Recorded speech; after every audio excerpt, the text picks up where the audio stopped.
Good morning, good afternoon, and good evening, depending on where you are joining us from. I'd like to welcome you on behalf of the Online Events Committee of IAFI. We have a wonderful program planned for you today. It's really exciting. My name is Kim Christensen. I'm a professor of economics and a member of the Women's History faculty at Sarah Lawrence College in New York. I'd also like to introduce Kartik, my friend up there in the corner, from the new school. He will be moderating the chat and the questions. I'd like to thank a number of people before we get started. Mara has just been wonderful in helping to organize this. I'm a confirmed Luddite, and she has gotten me through all of the tech. Ashima, Mika, Wendy, and Paulina have all contributed mightily to this. So thank you very much, all of you. A couple of reminders. The event is being recorded. It'll be posted on our YouTube channel. There are lots of previous events on the YouTube channel, many exciting things to watch there, so please check them out. And we've also got a number of upcoming events on various tracks. Please keep your eyes peeled for information about those. This is a Zoom event. Oh dear, my computer's doing something there. Okay. This is a Zoom event, not a webinar, so please keep yourself muted, if you will. And please put questions or comments or any resources you'd like to share in the chat, and Kartik will help us to moderate those. So it is my distinct pleasure to introduce Emily Callaci.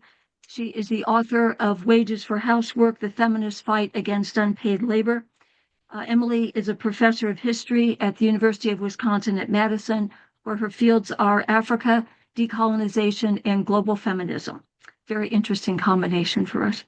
Her first book was called Street Archives and City Lives, which tracked the urban migrant youth in Dar es Salaam from 1967 to 1985. And she's currently working on a book called Planning the African Family about the intersection of decolonization, health, and reproductive justice in sub-Saharan Africa. And I'm looking forward to reading that one too. Today we're going to be discussing wages for housework, so please join me in welcoming Emily Callaci. Thank you so much for inviting me, and thank you so much for the introduction. I have to say, I've only recently become aware of the field of feminist economics, and now that I'm aware of it, I think that all the smartest people in the world are feminist economists. So I'm so happy to be here. I have so much to learn from you all. Thank you very much. Thank you. That's very sweet. I'd like to begin, Emily, with the obvious questions. What motivated this work? What led you to this topic, to this research methodology? And what do you think are the main takeaways from this work? Sure, thank you. So, as you mentioned, I'm an historian, but this project really came out of a personal predicament, which was I had the very common but also very overwhelming experience of becoming a parent for the first time. And, I think nothing really prepares you for how relentless and around the clock that work is. There's really no break from it. And so I found myself, working these incredibly long days, stretching into the night. And particularly when I went back to work at my full-time job as a professor, I was working 18, 19-hour days. And I was really surprised that the feminism I grew up with in the 1990s really did not talk about that unpaid work, did not talk about housework. I think we thought of this as something that earlier generations had to worry about, but we were liberated women, we were girl boss feminists. It wasn't really a concern for us. And so what I did find instead was that, like many new parents, I was bombarded with well-intentioned advice about how to handle this incredible workload, how to be more efficient, how to outsource that work to lower paid workers who would do some of it for you, how to, just, kind of grit your teeth and get your way through it, using the resources that are available to you. But I found myself really frustrated with what amounted to basically life hacks. It seemed to me like you can't really, life hack your way out of a collective predicament, right? So I found myself really wanting to think about this in a more ambitious, collective way. So, because I'm an historian, the first place I started to look to think about this was to the archives, and I found myself looking at what earlier generations of feminists had to say about this. And so, one of the first places I found myself looking was at this movement I'd heard a little bit about. I thought of them as this kind of quirky, out there branch of second wave feminism, this movement called Wages for Housework. When I started digging into their archives, I came to realize what a profound rigorous and also global movement they were in terms of how they were thinking about this care work issue that I had been confronting in my own life. So I fell in love with Wages for Housework, and several years later, I had traveled to Italy, to New York, to England, interviewing former members of the movement, going into archives, and really kind of learning what they were about. And I think, in terms of the big takeaway of this movement, one of the things that struck me is that this is a movement that really came about in the context of second wave feminism in the 1970s. And in many ways, they were very controversial at that time, and they really kind of, were seen as threatening to a lot of feminists, in part because the mainstream of feminism at that time, really emphasized individual rights as one of the main venues for, seeking liberation for women, legal rights, the right to abortion, the right to higher education, the right to equal pay for equal work. All really vitally important, worthy causes that we should fight for, that we should care about as feminists. But what Wages for Housework was saying was that, that is all important and good and well, and we support all of that. But there's a much bigger problem that's not addressed with the instrument of seeking individual rights. And that is the fact that so much of the work that's happening to enable our capitalist system to function is work that is done without compensation or for very low compensation, without social recognition, and still predominantly at a global scale is done by women. So, of course, I'm talking about housework, the work of cleaning, making houses and environments sanitary and livable, caring for children, caring for the elderly and for the sick. So, when they were calling for wages for housework, they were asking for a lot more than just a paycheck. They were really trying to call into question that entire capitalist system and how it works. And that was, I think, the real takeaway for me was just how ambitious this vision was. Thank you very much. Yes, thank you. Um, One of the things that I really found fascinating about the book was the way in which this concept of wages for housework expanded and evolved over the course of its use, as it encountered new global areas, new races, new classes, women of different sexual orientations, etc. The concept really changed over time. For some, it seemed to be a short-term survival strategy that we need money because we are raising kids and we don't have enough money. For Mhm. others, it seemed to be kind of a tactic to organize women into feminist causes in general. For others, it seemed to be, as you said, a way to end capitalism or at least question capitalism. So I wondered if you could talk about the ways in which this concept has changed over time from its origin in the 70s up through much later. Thank you.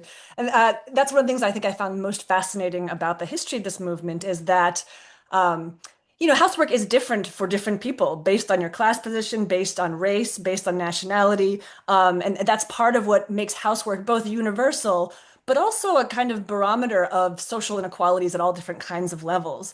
And so, when you watch the movement of wages for housework around the world, you really see some of these different aspects of reproductive labor, coming to the surface. So I organized my book around five particular women, in part because they had very different visions about this that really complement each other, and also because their experiences of housework also led them to different insights about it. Um, so, the two women who really started the movement as leading thinkers of this were Selma James and Maria Rosa Dalla Costa. And Selma James, she was born in 1930 in Brooklyn into, a very radical working class, communist sympathizing family. She joined the Socialist Workers' Party as a young woman. And she really understood wages for housework and feminism as an extension of class struggle. And her big frustration with the left when she was growing up was, the fact that they would talk about the working class, but they would just mean people who went to work in a factory for wages. They didn't include, for example, the women like those in her neighborhood growing up that were organizing tenants for fair rent, or the mothers who were taking in foster children and, sharing the collective care work of the community. So she really, her big insight was to try to expand how we think about the working class to include all these different forms of labor. So that's where it really started for her, and she ended up moving to London. She married the great Trinidadian Marxist thinker C.L.R. James, and they lived in this family in London, and that's where she started the London branch. She was joined by Maria Rosa Dalla Costa, who came from northeastern Italy and was really a part of the workers and student movement there. Silvia Federici, was born in Italy, was at the time a philosophy student in New York. And so they really, again, are trying to bring together a Marxist analysis with feminism at this moment when feminism is really kind of exploding on the scene. So I think things really start to change when then the movement expands into these other communities. And two people I really focus a lot on the book are Wilmette Brown and Margaret Prescott. So Wilmette Brown, she was born in, New York, New Jersey. She's a Black woman who really grew up as part of the civil rights movement. She was at one point a member of the Black Panther Party. She had traveled abroad to Southern Africa to, participate in some of the liberation struggles there. And she had done all this. And when she came back to New York in the 70s, she was a Black lesbian woman trying to figure out how she fit into the bigger picture of feminism. And Wages for Housework really spoke to her as an extension of a longer Black freedom struggle, particularly thinking about unpaid work, not just in terms of housewives in a heterosexual nuclear family, living in the suburbs. But thinking, for example, about the extraction of Black women's labor historically through, for example, the slave trade, through the all kinds of, processes of systemic racism in the US that puts burdens of care work onto Black women in particular. So for her, she really understood Wages for Housework as speaking to this broader predicament of racial capitalism. And so when she joined the movement, she, together with Margaret Prescott, formed Black Women for Wages for Housework as a way to think about these things together. And then Margaret Prescott, she was teaching in Queens at Queens College at that time, and she was very involved in the welfare rights movement. And one of her great insights was to think about wages for housework, particularly as it pertained to immigrant women, and the migration of labor and capital across boundaries and borders. So she herself was born in Barbados when it was still under colonial rule.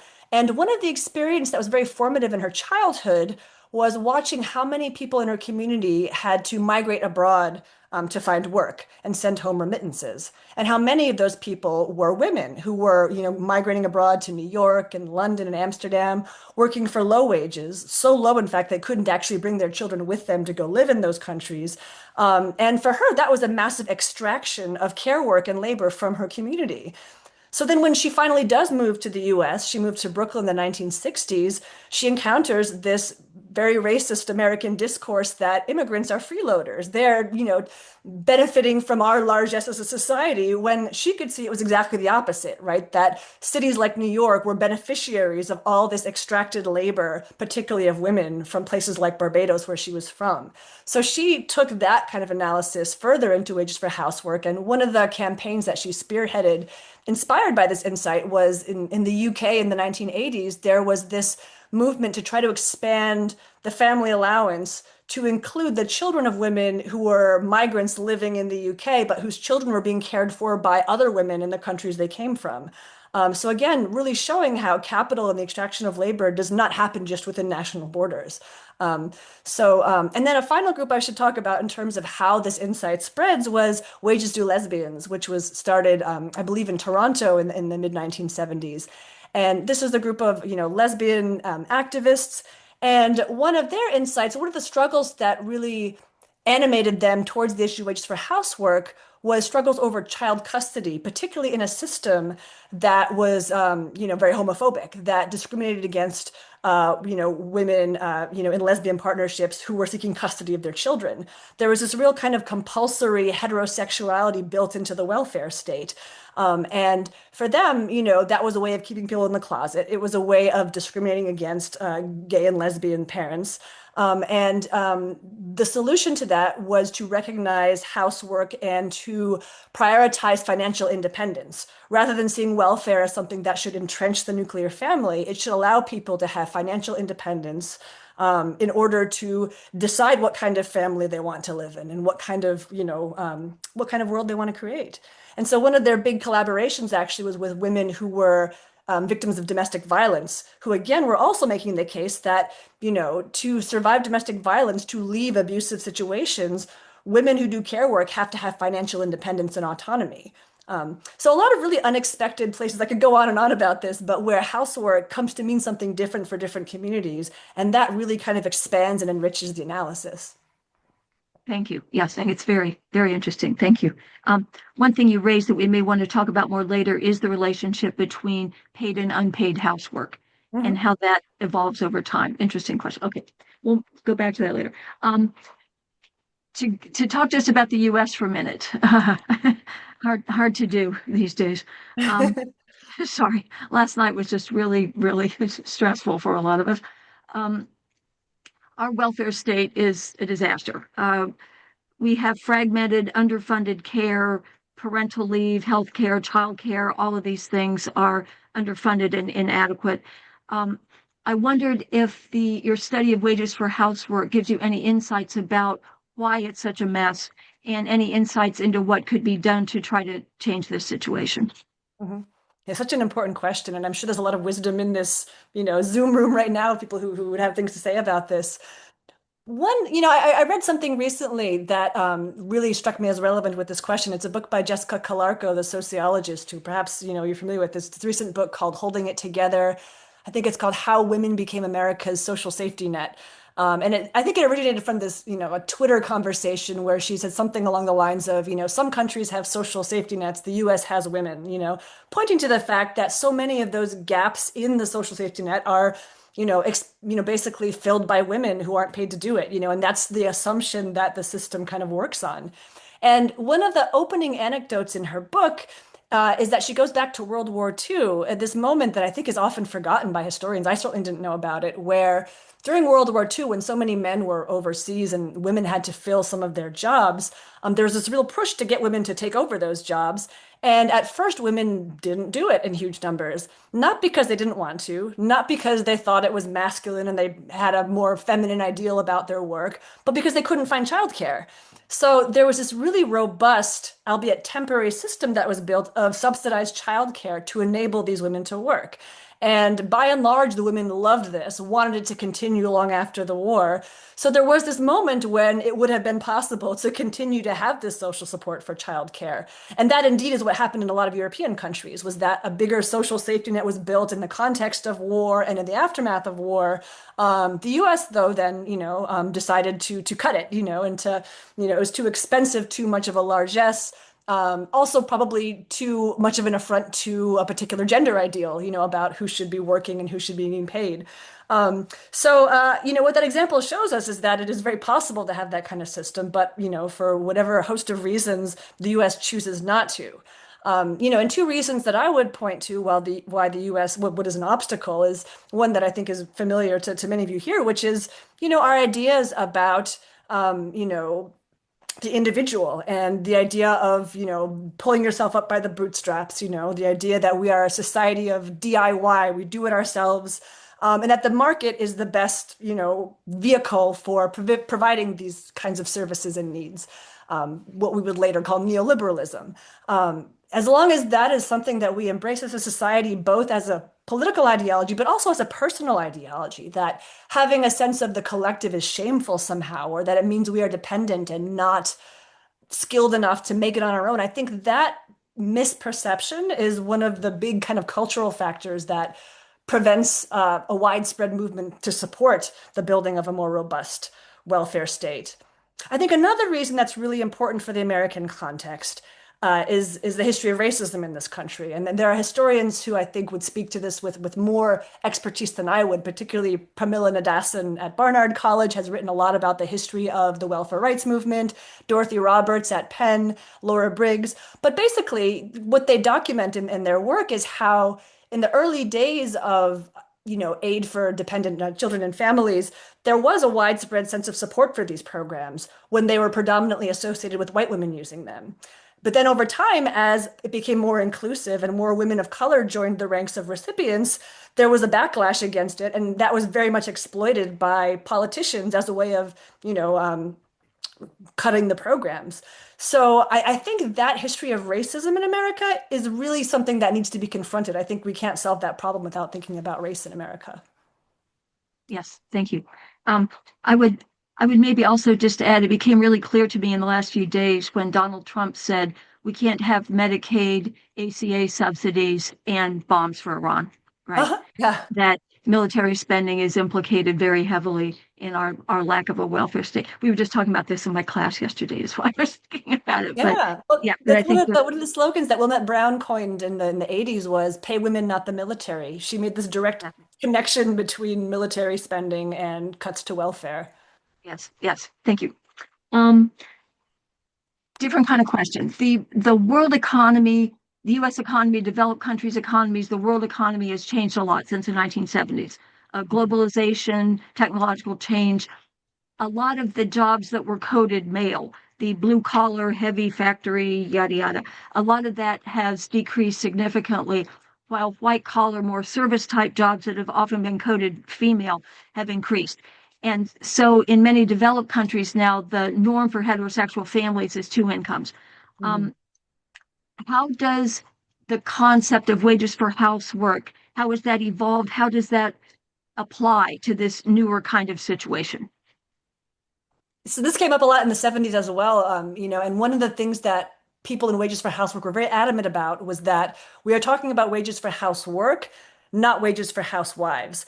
There does not have to be gender attached to this work. Historically, women have done this work, and so wages for housework is feminist in that sense that you are dealing with an historic, um, exploitation of women in a sense, but it's prioritizing and recognizing and compensating that work that is the real revolutionary move, right? So, as society changes and that work is shared across different groups of people, the goal still remains to value that work and to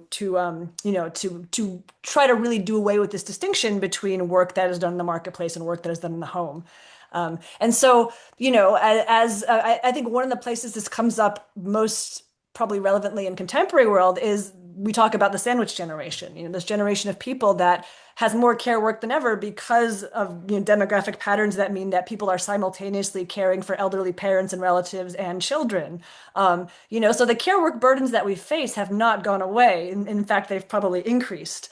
And as you point out, it's not just that women and men are now both equally participating in the workforce and therefore they can share the work between them. It's that a lot of families are working twice as many hours as they may have an earlier generation.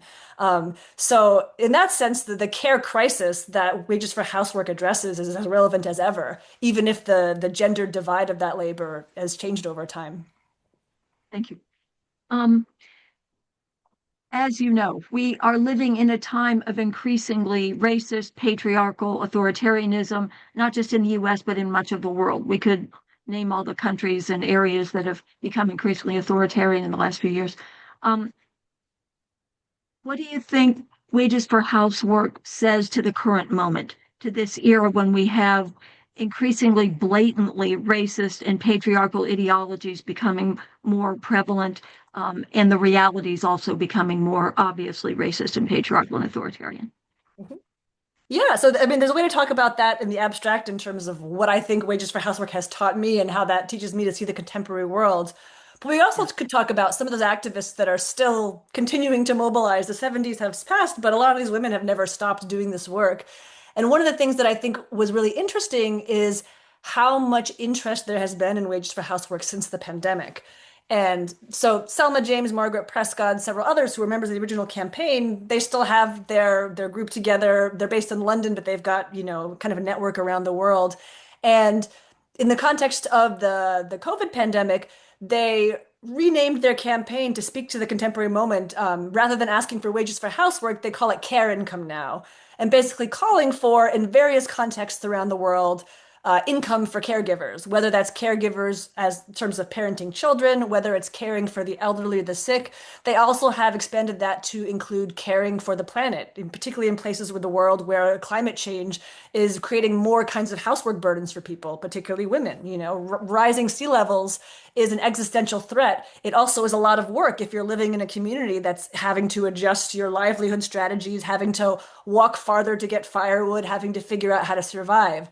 So thinking about care income is an attempt to have a more capacious way of thinking about this concept of wages for housework to speak to a contemporary moment where, not everyone identifies with housework in quite the same way. So I think that's one place where it comes in. Um, Another place where I see wages for housework being invoked to speak to our contemporary moment is in the conversation about green transitions and particularly thinking about a Green New Deal or decarbonizing the economy. And all the conversation about how can we create more green jobs, how can we, get away from a growth-oriented mindset in terms of economic growth. a lot of activists and observers have pointed out that some of the greenest jobs in our economy are care work jobs. There's already so much work being done in terms of caring for community, caring for children, school teachers, nurses. And so I think it raises really interesting questions about if we're going to imagine a future greener economy, how might thinking about housework, care work, these forms of work that have historically been underpaid and undervalued, how might a recentering of that kind of work help us to really see a way forward in terms of a more green economic future? Thank you. Um, is there anything else from the book that you wanted to discuss? Any parts that I didn't ask you about that you'd like to foreground? Yeah, I don't think so. I think one thing that can be lost because, I find their politics so powerful and so inspiring, and it's really changed how I see so many things in my life. But I also just want to say that they're also a lot of fun and very creative people. Some of their forms of activism were just very clever and very political, theater oriented. So I really encourage anyone who's curious to learn more about Wages for Housework and the really incredible women who started this movement. Some of the ways they used art I found to be particularly inspiring. Yeah, Thank yeah. you. Okay. Um, I wanted to end up, we're going to go to Q&A very soon, but I wanted to end this section with a quote from your book that I found to be really moving and really insightful. So this is from page 226 for those of you who are going to go out and buy the book. Um, Above all else, what Selma James, Maria Della Costa, Sylvia Federici, Manisha Wilmot Brown, Margaret Prescott, and all the other Wages for Housework sisters have given me are new habits of imagination, a daily quotidian practice of desiring and imagining a world beyond capitalism. We're told that our society must be organized around the premise that we are all individual rational actors seeking our self-interest on the free market, that this is how things get done. Let us consider instead an alternative and undeniable premise that we are all the products of housework, not in a sentimental sense, but in a material, embodied economic sense. None of us exists outside of this labor. To begin envisioning and creating the foundation for another world, we don't have to go far. We can start from where we are. Which I thought was a very nice way to summarize the book and was also very helpful. So thank you. Thank you so Um, much. thank you. Kartik, did you want to start talking about questions? Yes. Thank you, Emily. Thank you. Uh, Kartik, did you want to start moderating questions from the Q&A? Yeah, the Q&A is open now. So if you would like to raise your hand or if you would prefer to post your question as a comment in the chat, we can read it out.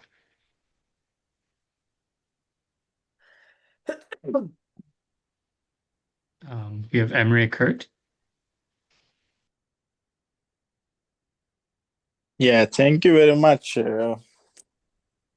for everything. But I would like to ask one question about maybe it is not anything related to the inside of the book, but I would like to get your idea because these days I am doing research on it. What do you think about women in the pension system, especially contribution system? Because as cultural and other gaps is creating to women are working in home and then they cannot get any contribution in the pension. What do you think about that? Yeah, thank you so much. It's a great question. I think about it a lot. I don't have a lot of expertise in how pensions are structured over time, but I do know that was one of the major topics for discussion of feminists and wages for housework in the 70s was thinking about, and this is part of what put this on a wider agenda beyond just this community of radical activists, was in the 70s, particularly with rising divorce rates, you have this predicament where suddenly older women who spent their entire lives caring for entire households having nothing when they're in old age, and thinking about the incredible injustice of that situation. So that's one of the moments when I think there was the most potential for making some progress on this issue was thinking about how pensions are, again, an extension of this idea of compensating care work and labor.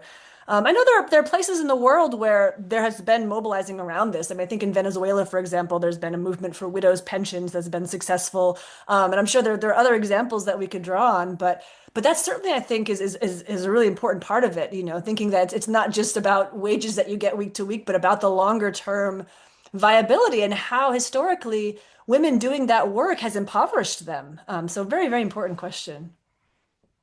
Thank you very much.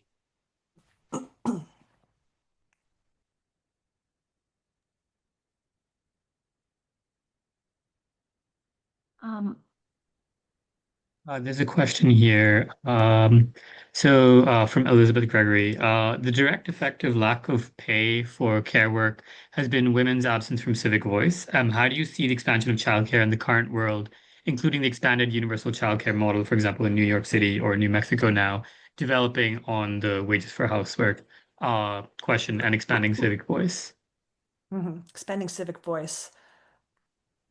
I'm not sure I'm not sure I quite understand the question. I mean, I could think about how things like universal childcare expand on it, but I'm not sure what the civic voice component means. If that person wants to elaborate.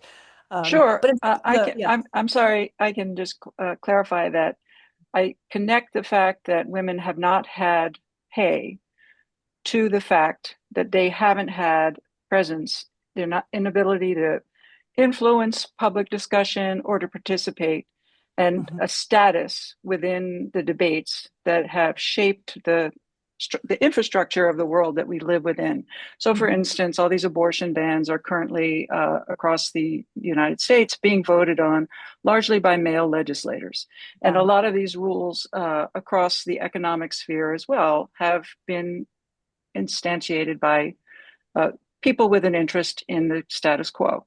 So the question that you raise is of women seeking, or that you describe with the wages for housework, as I see it, is women seeking to influence policy by not just advocating for care, but also by writing about it and having a voice out there, which is, these are two sides of the same coin.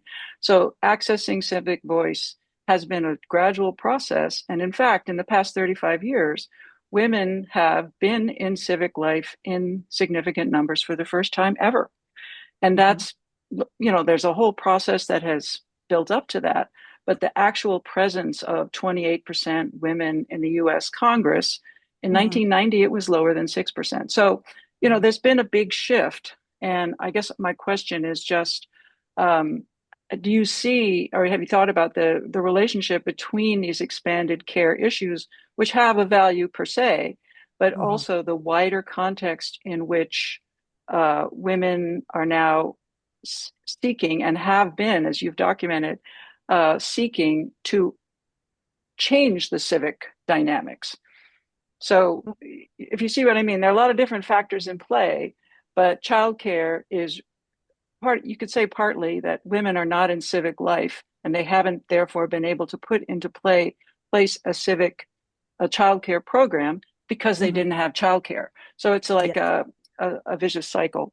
Anyway, just your thoughts. Thank you. That's a fantastic point. I mean, there is something so telling, and I think it's intentional too, when you see these pictures of a room full of men in suits signing this legislation into being. It's very clear that women are not included in the conversation, and I don't think there's even an attempt to hide that. So I agree with you that women's civic participation, it's not even just that women have an interest in this issue and men don't, and that is the end of the conversation. I think it's also a matter of, when you hear some of the conversation of people who are signing legislation on abortion bans, and we had one here in Wisconsin until pretty recently, it's just a complete lack of interest and knowledge about the world of care work, the world of reproductive health, So I think, in that sense, it's a combination of misogyny and also just real ignorance. So I do agree that when women are part of those conversations, it leads to recognition and change for those issues.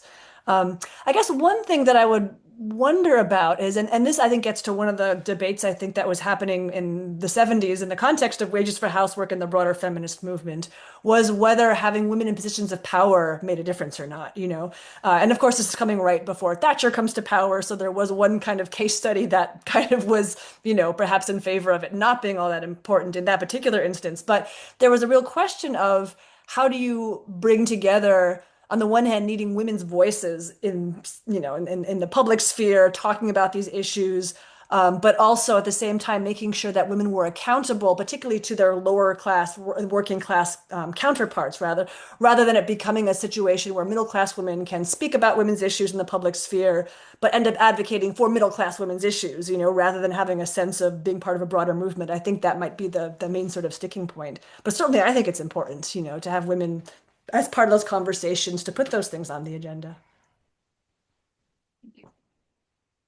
We Thank have you. a question from Isabel. I'm really interested in the tension between growth-driven economic systems and the logic of care, which seems inherently slower and relational. Do you think these two logics can coexist, or do we need to fundamentally rethink what we mean by economic success? I love this question, partly because I don't think I'm qualified to answer it. I mean, I've been very interested in the whole conversation about degrowth, and particularly the conversations that have a nuanced approach to degrowth in certain particular areas. But whether they can go together or not, I think is. I mean, I almost want to turn that question back to this very well-informed audience to ask about that. I mean, if anyone has some insight into how those things might be complementary or how they are contradictory, I'd love to hear from someone. I think my fear about speaking out about it is that I'm very attracted to the ideas that I hear about degrowth, right? I mean, but I worry that in a room full of economists, I might not have the expertise to really assess it. So I'd love to hear some others speak out about it. Looks like Mika has her hand up. I actually had a thought on that. Sorry, I'll lower my hand when I get done talking. I can't do two things at once. So Nancy Fulbright just released a book. I think it's just online now. On changing or moving away from using GDP as a measure of economic performance. And an alternative. I mean, I'm in favor of this, but an alternative way that people have been going at it is to try to include more things in GDP. Right now, GDP only includes things that have market prices, right? And trying to include things that don't have market prices, but which are valuable and which we consume into GDP. And that includes both unpaid work and nature resources that don't have prices. Yes. And, I think that when you think about degrowth, that this is kind of a strategy that people are very averse to making an argument for having GDP fall or even not grow, right? Because people will feel deprived. And there is the whole global distributional part, which I'm not going to address right now. But I think that if we attribute value to care, right, through like this is a nice mechanism for doing that, then you can have an argument where we're not degrowing, we're just shifting our growth from resource consuming things, which used to be priced into GDP, into less resource consuming things which people need, but which were previously produced, but were just not counted, right? So if we just count them, it looks like GDP is rising.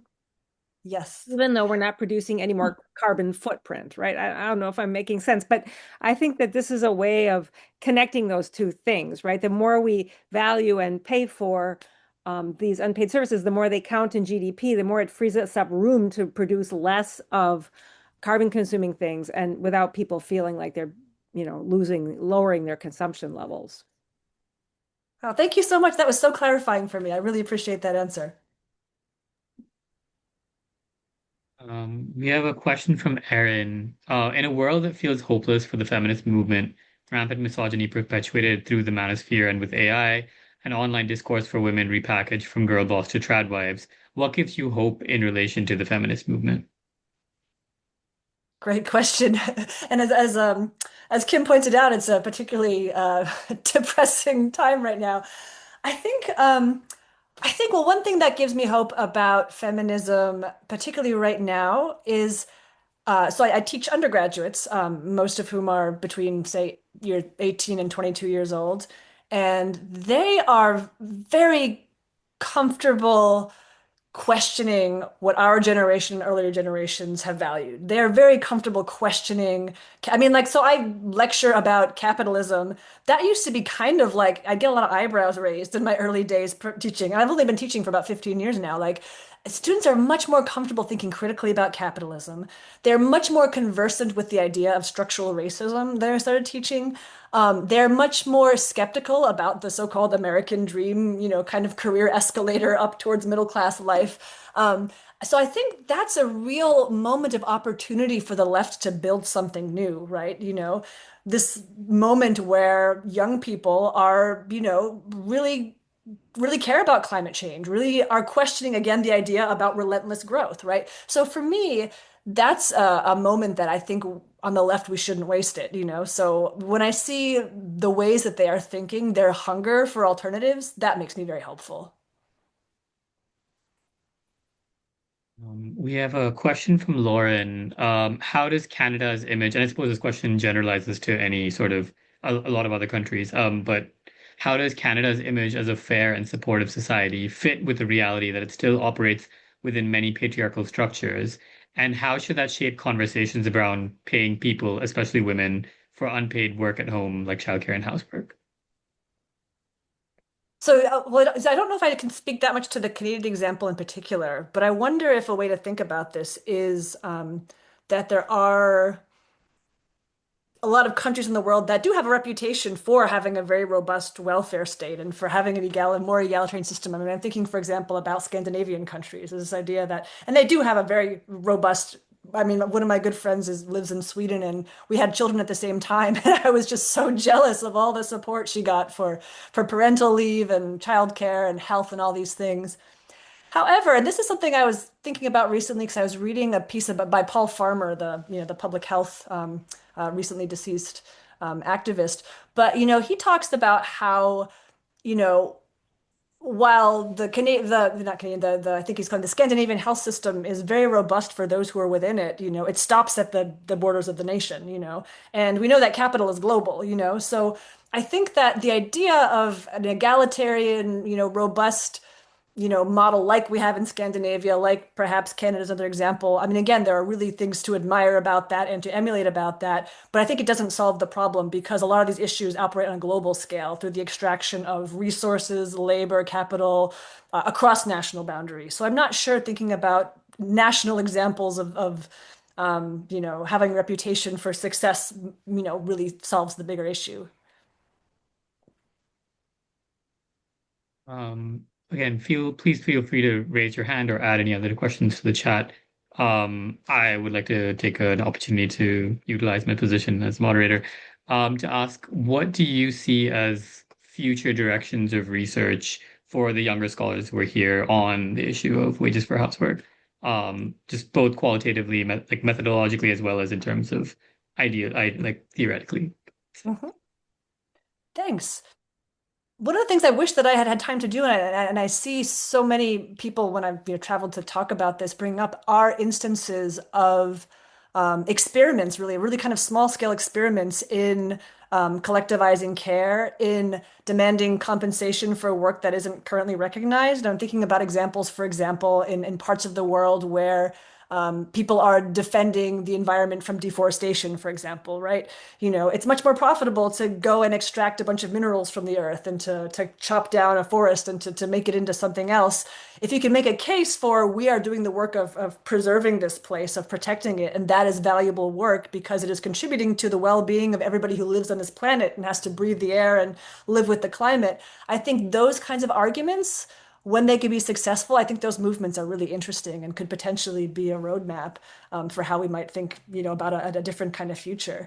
I mean, I'm always really interested to hear the kinds of ways that economists can collect, as one of the commenters was just pointing out, alternative ways of measuring value and economic growth. I always find those kinds of experiments really, really interesting.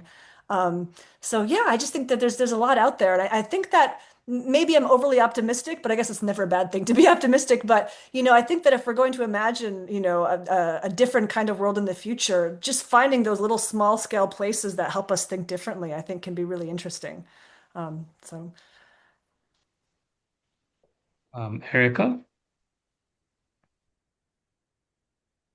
Hello, thank you so much for this very interesting introduction to your book.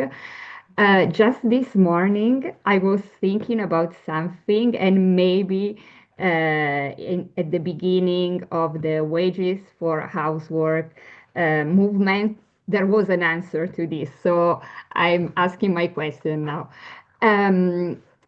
How did they think about class?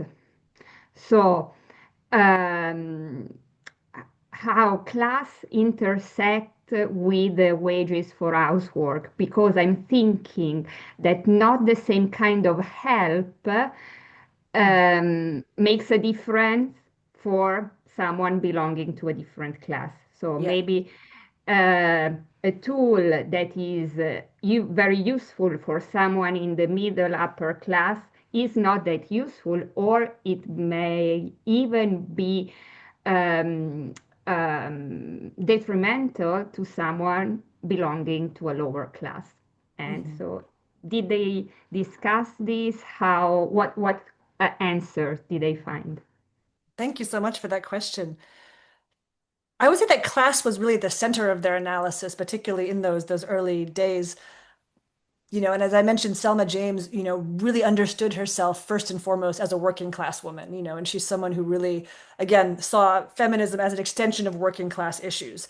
And there was and this is part of the stickiness with the broader feminist movement, was because so much of the emphasis of second wave feminism, not all of it obviously, but some of it was about equal rights in the workplace, and the right for women to advance through career trajectories and through educational trajectories.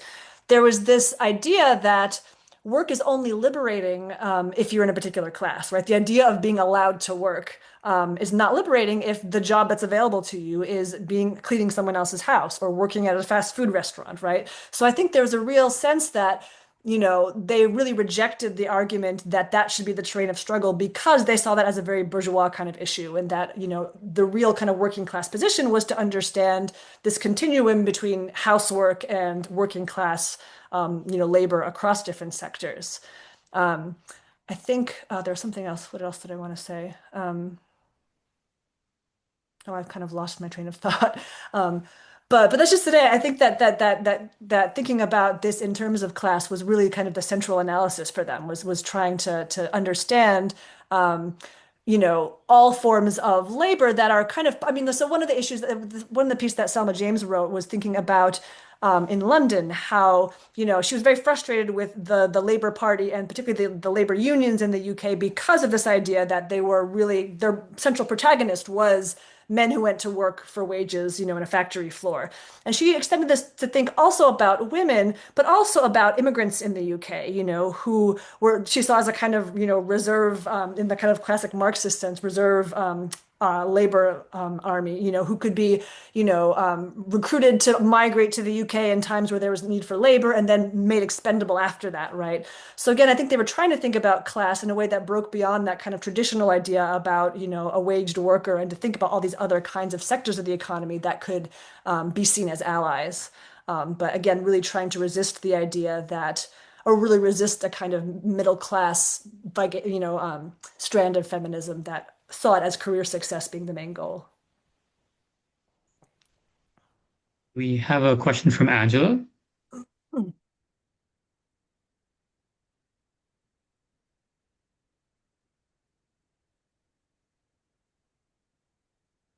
I think she's muted.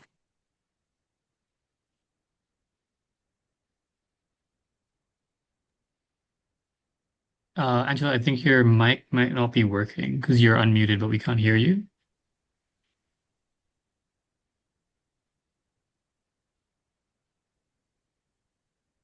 You can type your question in the chat if that's helpful. Because can't seem to hear you.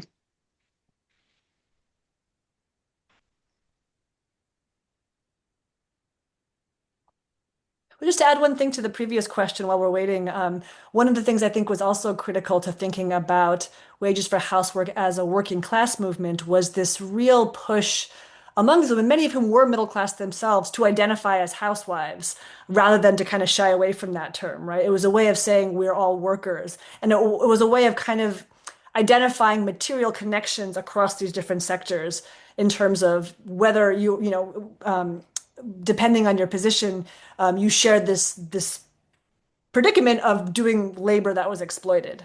So I think the housewife and identifying with that category, which was counterintuitive for the time, I think was part of that class analysis. Do we have Angela's question yet? No. Not yet. So we can take a few more while we sort that out.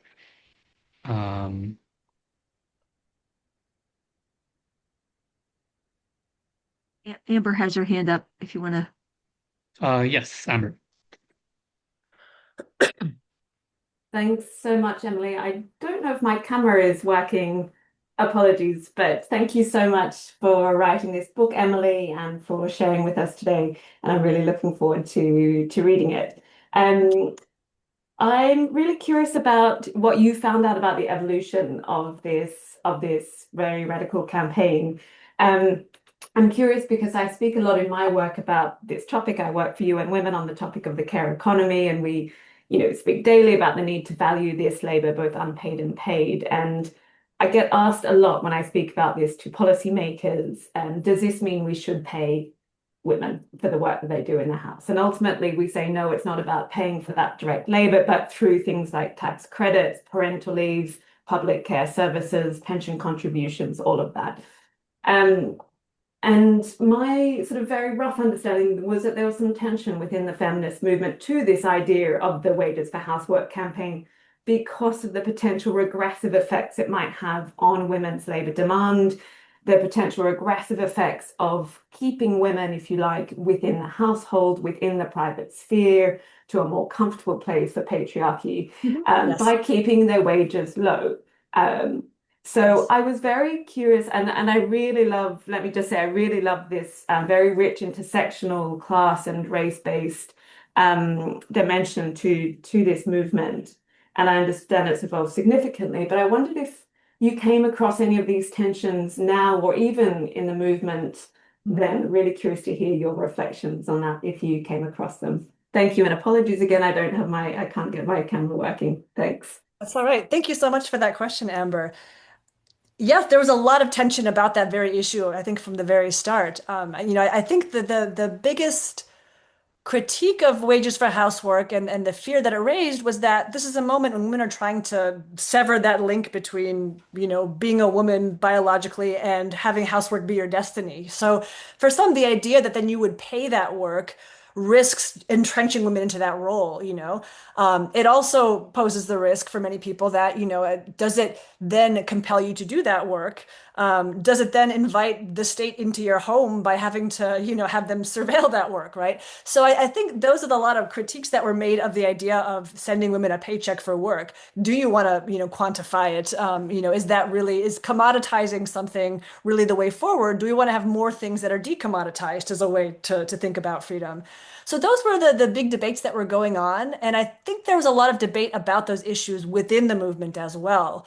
I think for some members of the movement, and this is something that Kim was getting at earlier with one of her questions, wages for housework was not literal. It was about revealing how much, the structure of the economy relies on this unpaid work in this exploitative, extractive way. And by demanding wages for housework, what you do is destroy that system because you prove that is untenable, that it's based on the myth that this is all based on free labor, but it's not. It's based on coercive labor. So that was one branch of the movement. And I think particularly Maria Rosa Della Costa was from Padua was less comfortable with the idea of putting a price on wages for housework. She really saw it as this kind of lever of power to change the system.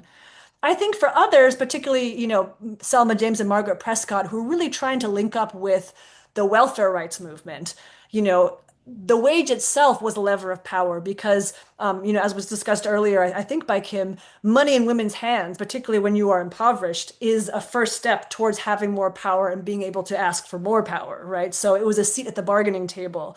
One of the comments that early wages for housework organizers made was that all kinds of workers, the wage is a bargaining chip. You negotiate over it. You withhold your labor in order to negotiate for higher wages. So in order to recognize women's unpaid work as actual work and bring it into the economy, you first have to put a price on it as a first step towards then negotiating for a better place in the economy.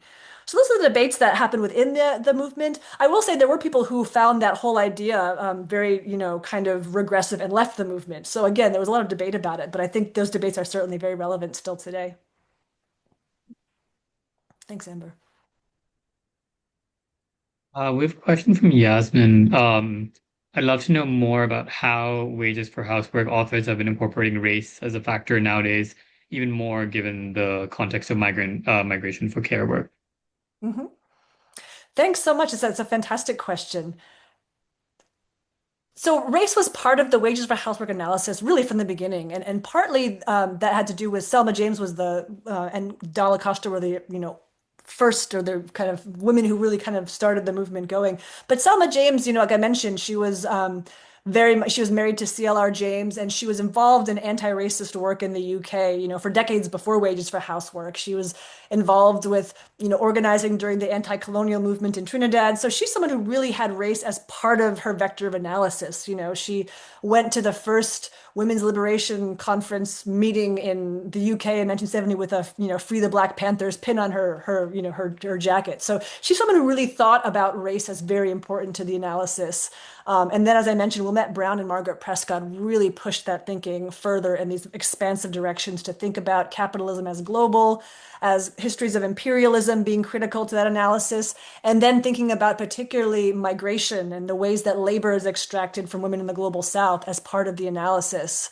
So I think that certainly continues to thinking about migration policies today and thinking about the movement of women through very intentional policies to extract that labor to the global north is certainly a part of how you think about wages for housework. And that I think reiterates the point we were making before about how the politics of housework, while again it's very important to address national policies, those politics do not end at our borders. They go beyond them. So I think that politics of race and migration is really central to it.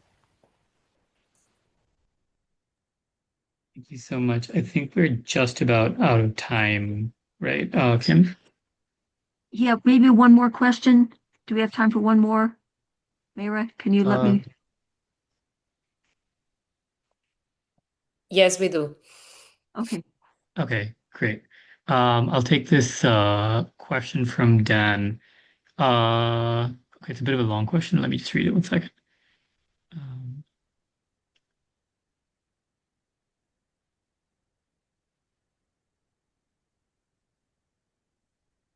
Yeah, so I guess the question basically is about how in the 1970s there was a lot of work done on early German women's movements, um, and how there was a rhetoric that was used to glorify the separate role of women and argue that women did not have to become wage laborers in order to be valued. And part of the working class, as the German left did. And so he's curious if there has been any work done by wages for housework theorists on the right wing or fascist perspectives on these questions and any critique of them. Let's see, it's a great question. I can't speak to that particular example. I'm not thinking of any particular insights about that particular historical context.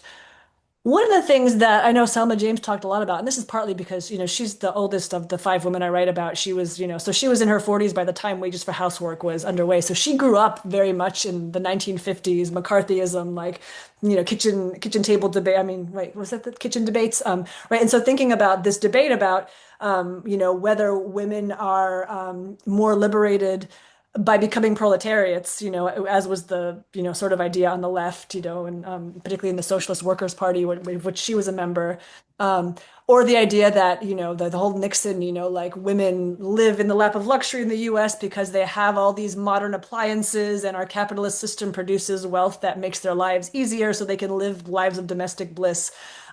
So I think the way that Selma James in particular responded that was to say both of those ideas are bullshit, and to try to, because women in the US, are stuck in this isolated form of exploitative labor. Having a nicer dishwasher does not, get rid of that problem. And at the same time, I think she's very critical of the idea that women only became part of the proletariat when they went to work for a wage. I think she would say, first of all, that ignores the fact that they do all this other unpaid work outside of that paid job. But also, I think she really pushed back against the idea that working in a factory was the only way to be radicalized. I think she thought that women that she grew up with in these communities where they were doing all this work that, kind of went on both sides of the boundary between paid and unpaid work, could also have a radical perspective based on their experience of exploitation and the nature of their work. So I'd say she responded to that kind of conceptual issue, but I apologize that I can't speak particularly to the question of 1920s Germany, since I can't think of a case where wages for housework commented particularly on that. I think we are out of time. So I'd like to thank Emily very much for this really interesting session, and thank all of you for coming. This will be recorded. If you missed any part of it, it'll be on the YouTube channel. And please keep your eyes open for other events that we have in the near future. So join me in thanking Emily. Thank you so much. Really was a pleasure. Thank you for your questions, and feel free to get in touch. Bye. Thank you. Thank you so much.